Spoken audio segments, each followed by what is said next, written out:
Hello there. Listen, y'all. Get in here in my MJ Harris voice. Hi, MJ Harris. Hopefully one day you see it on my videos and hear me trying to imitate you. Yeah. Hey, let me tell you, I was sitting here literally with just SpongeBob just playing idly in the background and just reading through my notebook and reading something right quick, and was going to do something else. So that's why, man, God be like, ain't nothing wasted, girl. Just follow where you live. Because meanwhile, I was on the verge. I was right on the edge, about to get annoyed with myself. Because I'm like, why is SpongeBob on this dang on TV? I need to be watching a podcast or a sermon or something. You know, I really enjoy that kind of stuff. So I said, I need to be listening to something like that that's more, I don't know, that might say something or share some light on something. I don't know, something maybe spark an idea or thought. But I got plenty of stuff I need to be talking about because I already wrote it down. But anyway, so SpongeBob is playing in the background. I'm not really paying attention to it, but I don't know. Something must have was said. And then the next thing you know, I heard this. Something triggered this download, at least I think, or maybe it just came in. I heard iron sharpens iron. Iron sharpens iron.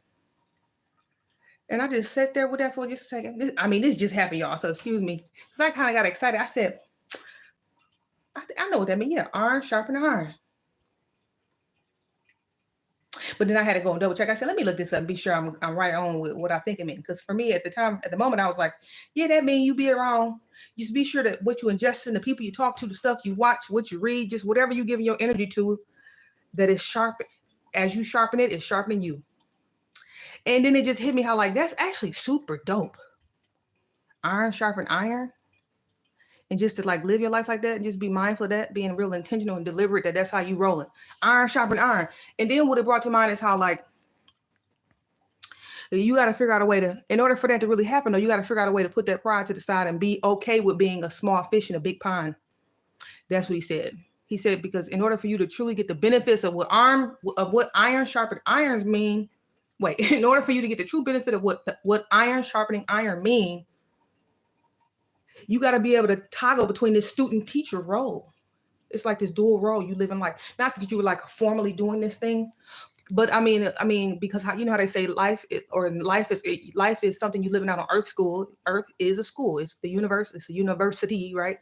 But he says, so this whole notion of iron sharpening iron, in order for you to really get the benefits of how that really work in terms of your human interactions, your just how you navigate in life, you got to be able to put that pride to the side, because that means you're going to be in rooms where you're going to be the small fish in the big pond sometime. You got to be okay with that. And I certainly am. And I just think the whole concept of that is super dope. It's just super dope. Like when you really think about that. And it just brought me back to this quote that I had read. It said, how did the quote say? It said, just because you're around people that's smarter than you, people being smarter than you is not a threat or something. It's actually a blessing, a gift or something like that.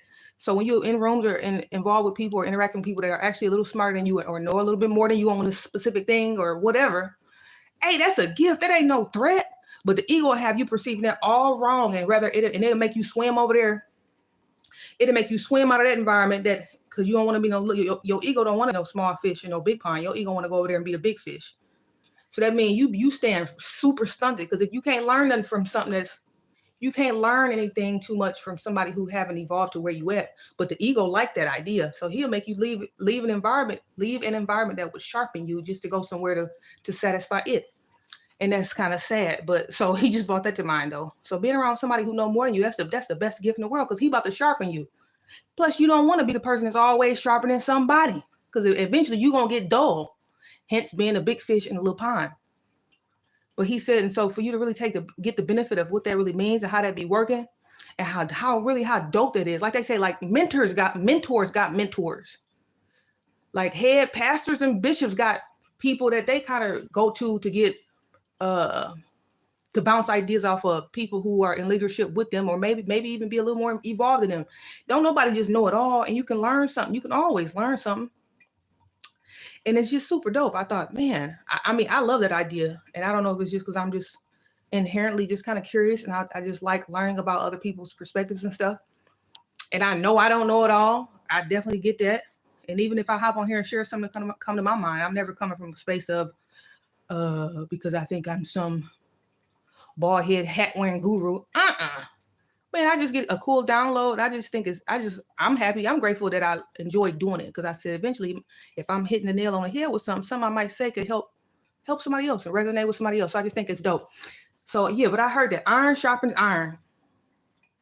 And for whatever reason, it just got me too excited. I had to breathe. I had to take a couple deep breaths before I hopped on here, because I said, man, that's a dope concept. That's a dope concept. And I said, but I wonder if it's strange that I look at stuff like that as dope. Even if it is, I really don't care.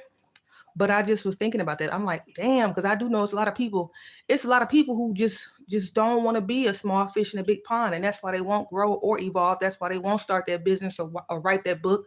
That's why they won't collab with certain people, because they feel, and that's just messed up. But hopefully they'll pull up out of that. Because he said it. He brought me back to that quote. He said, just because somebody knows something more than you or know more than you in something, that's not a threat to you. That's actually it's a blessing to be in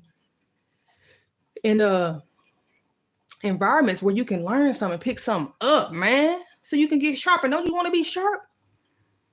I know I do. And it's like one of the biggest joys of my life.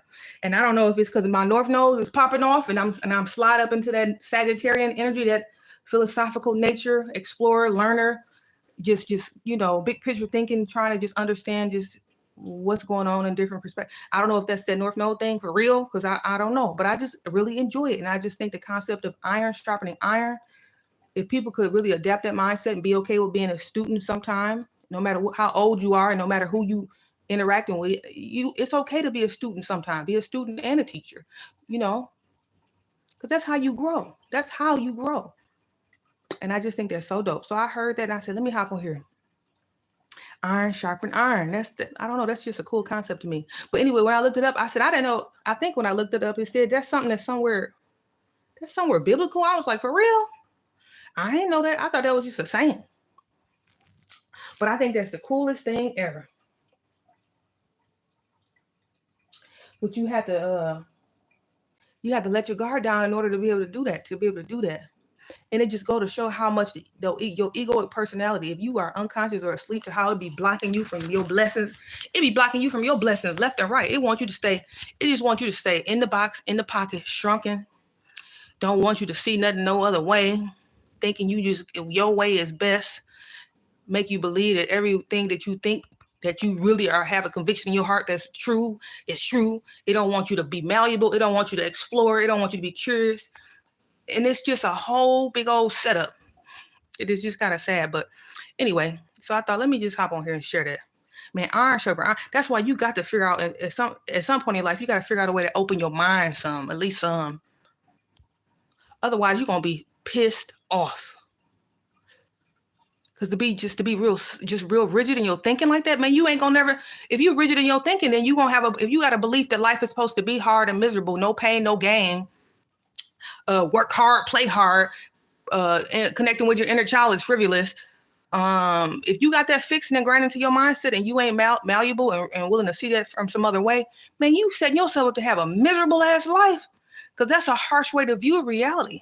And what you think you need to be doing and how you need to be showing up out here to bring value to the world or have any value, period. That's harsh. That's harsh. So you got to know some of them fixed ideas that's harsh as hell like that. That can't be coming from God. That's some man-made world. That's some man-made worldly spin that's been placed on something, on psychology of people that's been passed down. Because I mean, why would God or whatever higher power you believe in, why would he ingrain a perception or a belief like that in people's head to literally make their human existence so hard, because every thought that run through their head is so pessimistic they can't get out their head. Life just sucks. That ain't coming from no higher power. You got to know that. I mean, just think about that. But that's why it's so important to be able to have a curious mind and just question some stuff. Because that extreme pessimism shit, that is not normal. That is not normal. You weren't born like that. So you got to be open to be questioning that and stop trying to hold on to that shit for it give you fucking cancer or something. Damn. It's just annoying. I just don't understand it. And I just don't understand the mindset of a person who insists on sticking to that kind of thinking. I don't know, but I know everybody's different. That's why you got to have a little bit of this and a little bit of that. Like they say, this and that can be true. And I believe that. What they say, two ideas, separate ideas separate ideas existed in the same something. Well, I forgot what that term is, but I don't know if that's what a paradox is or dichotomy. I understand it, and I'm grateful that I'm able to see that that's really how the world be working. It's dual like that, you know. But that fixed mindset crap got to go, because it'll have you down here just life just be ugly. You feel ugly, you mad, pissed off, and can't nothing never just satisfy you. Nothing. That suck, man. And you got to know that type of mindset or that type of teaching or whoever gave you them thoughts to think like that. How could that be coming from something that's divine, that loves you? Somewhere something else was seeded into that type of thinking that's been passed down that could have people down here on earth and just thinking like that and being that frustrated. But anyway, he said the only way you can get out of any of that fixed thinking and anything that got you suffering in your head, especially when it comes to that kind of shit, iron sharpen iron, because you ain't gonna you can't even shift and get out of nothing if you ain't got the mindset to want to explore, to learn something and see another perspective, so that you can get out your own self way. That's why they say you got to get out and you got to be open to learning different things from different people, even if it's somebody that's not your normal taste. It ain't your normal typical. Because that might be the one thing that can introduce you to something that can make you see things higher and pull out. Sometimes you be too close up on things. That's why I don't even think you need to be just solely staying in your little group of people that you can grew up with. You know, you got to get out so you can learn some other perspectives. Otherwise, you be navigating life and it be miserable as hell. And it's like, well, I thought miserable appeared to be normal, but that's because everybody who was around you was in that energy and you thought that was normal. But actually, that ain't normal. It's just you ain't been out the box to see nothing else. So you be thinking misery, pessimism is normal. You be thinking toxic relationships is normal. You be thinking love and loving relationships is transactional. And what can I get? You be thinking all that stuff be normal. And that stuff ain't normal. But you ain't gonna you ain't gonna even be able to come out of it if you don't get out to see other things or be open or want to do research, ask questions, question yourself. Why do I believe that? Is it why this really don't feel that great, but I am going by this thing, but it actually don't feel that great? Why do I continue to do this? Why do I accept this type of behavior? Well, probably because I saw my grandparents and all the people in my family just stay in unhealthy, toxic relationships because of kids. When maybe that ain't necessarily the best way to roll. Maybe it's a better idea to co-parent when you are too mismatched to date. But maybe we need to split up, do our healing, and co-parent so that at least when we come together, we can coexist and be a good role model of what's a healthy human-to-human relationship look like, and get them a model, a blueprint of that. Just that kind of stuff. Like, you got to be willing to question your thoughts and stuff. You really do. Or you just be dealing with stuff, and the next thing you know, you middle-aged, and the next thing you know, you're 60, 70, and it's all over. And I ain't with that. So that's why I figured, let me get up on here and share this. Because I think iron sharpening iron is one way that you can get out of some of them ruts and cycles like that, because that just really suck. And I just hate to see people go through it. I know what that's like, because I've been through it and been stuck in it and been blinded to it and be thinking that certain things that I realize ain't where it's at. I thought that was normal. You be thinking that stuff be normal because if you ain't around to see nothing different, you be thinking stuff that's actually flawed or distorted or disempowering or unhealthy or toxic, or that's mean and harmful to your own self, or that's self-destructive, or that's too self-sacrificial. You be thinking all that be normal if you don't see a healthy example of what somebody who really love themselves, what that look like. You don't be knowing. You be thinking you just supposed to keep doing all this shit for everybody, and next thing you know, you got the damn walking pneumonia. Like, nah. That's why that self-inquiry is important. And especially that whole part about, auditing your circle, because you got to be around some people who want to tell you the truth. You want to be around somebody who can tell you the truth so you can see things clearly, man. And that's the main thing. Anyway, this is also what I was planning on sharing with y'all. This came to mind, so I said, the first thing that came to mind with this, I don't know where I saw this at, but it was like, something I read or something. It was talking about how you look when you're a woman, especially when you're a woman, but I imagine this is for men too. But you know how sometimes when you're a person who a single parent, especially when you're a lady, some kind of way, it's kind of like this whole, I don't know if it's a stereotype or I don't know where it comes from, but it's almost like your standards, you lower, the standards have to be, your value drop because you got a kid. There you go. Your value dropping for whatever reason because of this kid. And I thought, I wonder where that type of thinking came from, and why is that the thought? Like some people, like if you're a baby mama or something, you got to be willing to take not necessarily what you would really want, because of, as if having a child is just some kind of way is messing up your, it's tainting or something, or somebody won't want you because of that. And I thought, how backwards is that? Actually, if you got a kid, you a single parent, especially a single mother, actually your value need to be, at least your self-perception, your value need to go up. You need to be more,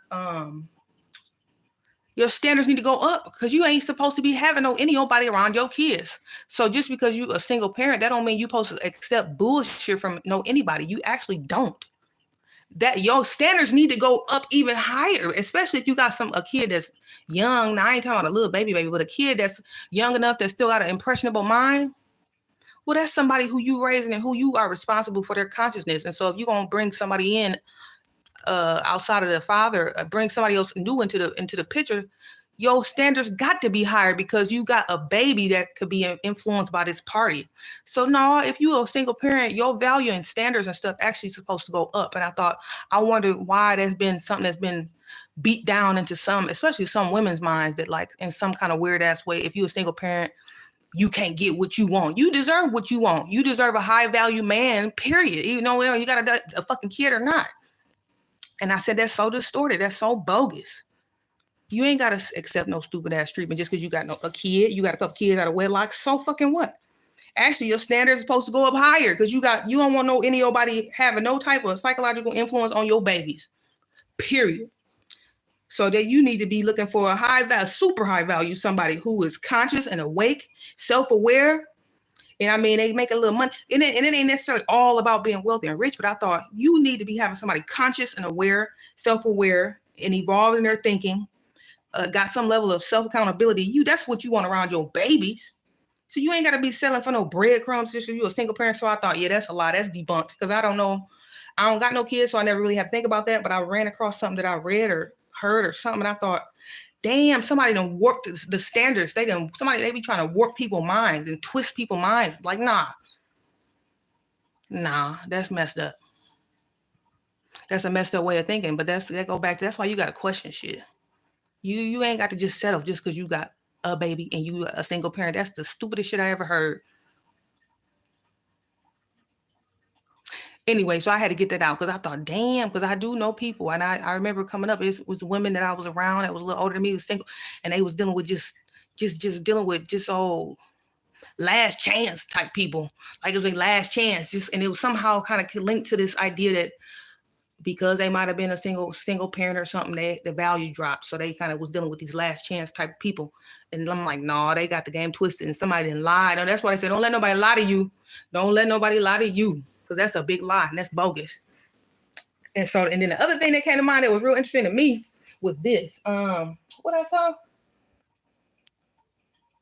Oh, it was a download that came in my head. It was about this. You know how they be like, so depending on what age you are when you start either using drugs or substance abuse or whatever, whether it's abuse or just using it recreationally, whatever age you are when this kind of behavior starts, it kind of you stay stuck there. It stunts your growth.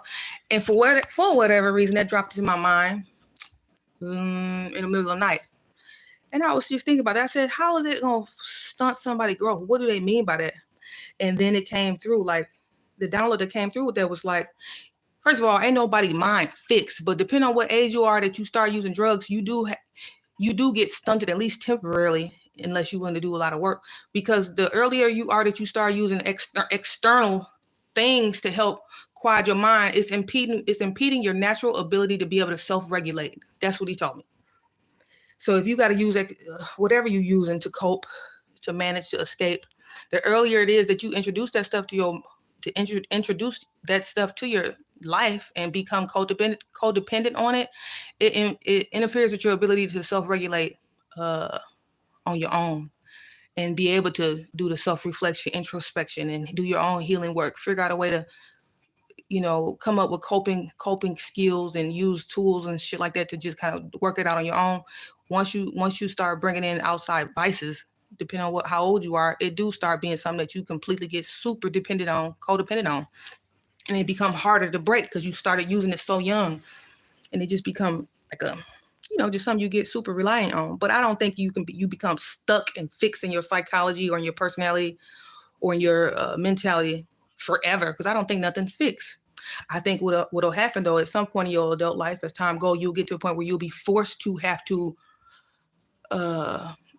get to the root of what it was that started you using the thing to begin with, and you're gonna just have to do the healing work that's required so that you won't have to use that damn substance or abuse that substance to self-regulate.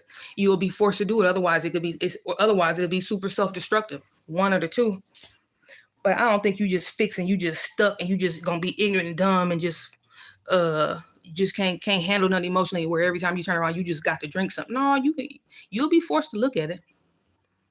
You'll be forced to, because you can't outrun it. That's why you can't outrun stuff. Even things that bother you and hurt you, that make you maybe use substances and stuff. Eventually you'll be faced with it. You have to face it. You can't outrun it. Or the people who outrun it are typically the people who you see who actually hit that rock bottom, and then it's like, okay. And they have that major ego death and all that stuff, and have to really face what it is that hurt them or who abused them or whatever, so then they can let go of the vice. Because once you feel whatever it is that you're running from, once you feel it, you can heal it. And then the next thing you know, without you even consciously trying to abruptly force yourself to stop something cold turkey, it'll just vanish, because it'll be in your awareness and it'll be clear to you and understood to you of why you were using it. So you won't really even have no need for it anymore. Well, then when you run from the shit, it's just, you can't outrun it. Eventually you'll have to face it, and then it'll be the worst day, but the best day, because then that means more than likely shortly after that, whatever that vice is, whatever you use, that thing it'll be maybe something that you won't even have a craving for, because you done got to the root of why you were using it in the first place. And so that's what he brought to my mind for whatever reason. I thought, damn, because some people use drugs and stuff, and I don't know, things to cope at a super young ass age. And I'm like, so you mean tell me it's like some 50-year-old people around here on the earth that's got like 9-year-old mentalities? No, ain't no damn way. But I guess they mean like in terms of emotional intelligence, probably. I can imagine your emotional intelligence can get stunted, because I've seen some older adults that's got like that super childish temper tantrum type energy, where they can't self-regulate. And so I could see that, they might be stuck back there in the adolescence mind, in terms of like they're triggering. They get triggered easy because they stuck back there and they can't, that's just the way it is.